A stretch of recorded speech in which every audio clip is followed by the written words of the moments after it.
Oh yes, I am back. I posted on my wall that men should share their password and their important documents with their wives. Many reactions erupted from it. Even those that private chatted me, we argued over it. Some say that it is not wise for a man to give access to the wife his personal passwords or PIN or even documents. But some, we are of the notion, yes, that is okay. But I can tell you something. I am not only an evangelizer. I also have knowledge in guidance and counseling. And over the years, I have witnessed crises in marriages. I have been reckoned to give my advice to marital issues. So all this while, I have been part of teams that settles marriage issues. And by the special grace of God, I also happen to be a member of the family unit. Yes, in the charismatic renewal. By the grace of God, I have that knowledge based on the capacity God gave to me. I told people that as a man, share your password, share your PIN with your wife. Some of them did not believe. Even somebody told me when I was discussing with him that he's not even sure whether he can trust his wife as to enable her access to his personal password. And this person I'm talking about is about to wed. I was like, at this point you are about to wed, you both have not yet built that trust. It's going to be a disaster. You have to be very careful. I will give you instances. I have about 4 or 5 cases where a woman was maltreated, was subjected to conditions that would have been averted were it to be that the husband heeded to this advice I am giving out now. I know a woman that her husband was wealthy.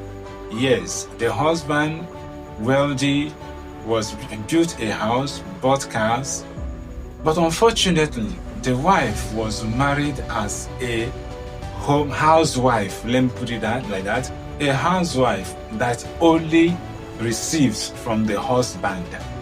The wife doesn't have access to the husband's account information. Neither did she have access to his assets. Unfortunately, what I'm telling you now is a life story that I personally witnessed. A time came when the husband of this woman died.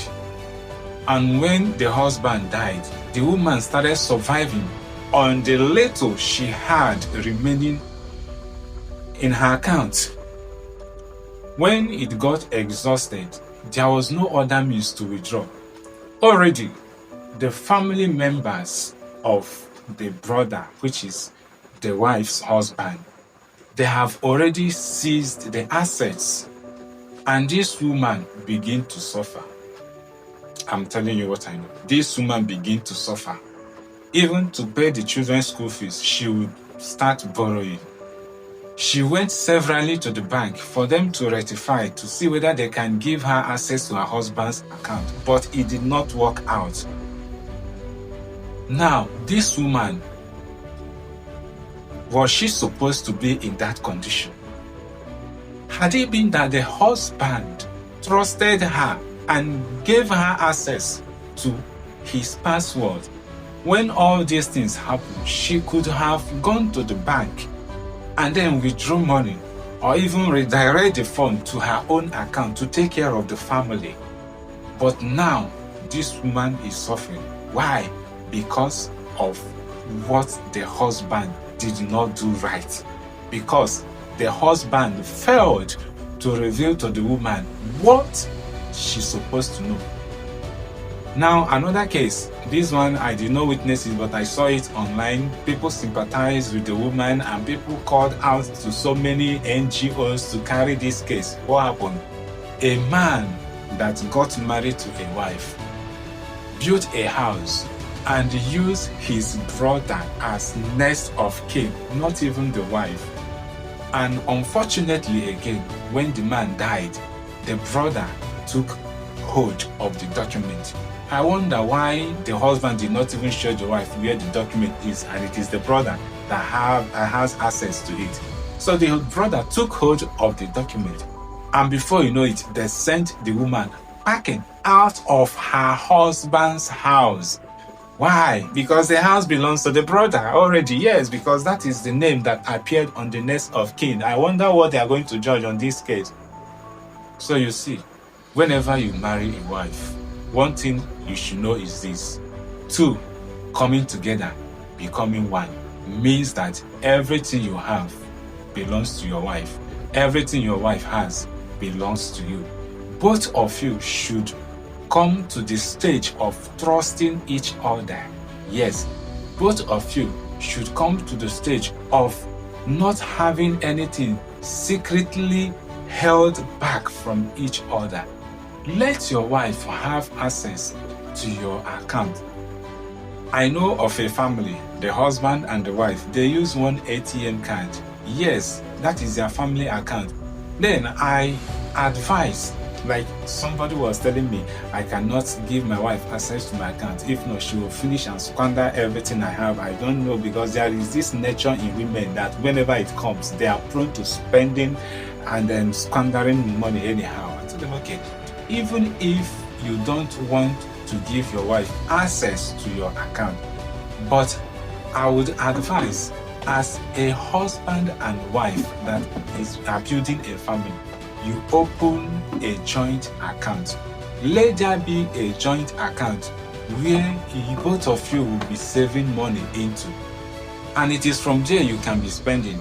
Then your account, make your wife next of kin, or if your children have come of age, you can make your child your next of kin, because this is a family we are talking about. This is your own generation. If you should keep them aside, your wife aside, your children aside, when what will happen, they will start suffering and you will not be happy. Even in the land of the spirit, when you will be seeing what is happening to your family, to your wife, to your lovely wife, to your children, you will not be happy. And that is why you have to get it right now that you are alive. Every family, every husband, go back to your home, call your family together, call your wife, let your wife have access to vital information.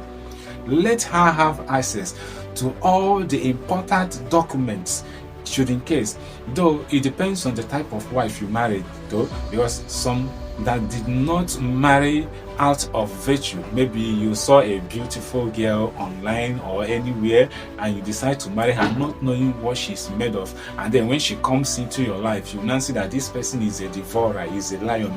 You start keeping everything you have secret from her. That is a mistake you have already made, and that is why it is advised, before you go into marriage, you have to sit back, you pray very well. You don't just venture into it because others are going into it. You have to be very careful and selective. The reason why the Bible says that he who findeth a wife findeth a good thing and obtaineth favor from the Lord shows that you have to search. You have to search, and searching involves thorough. Searching involves carefulness. Once it comes to searching is not what is done in a day.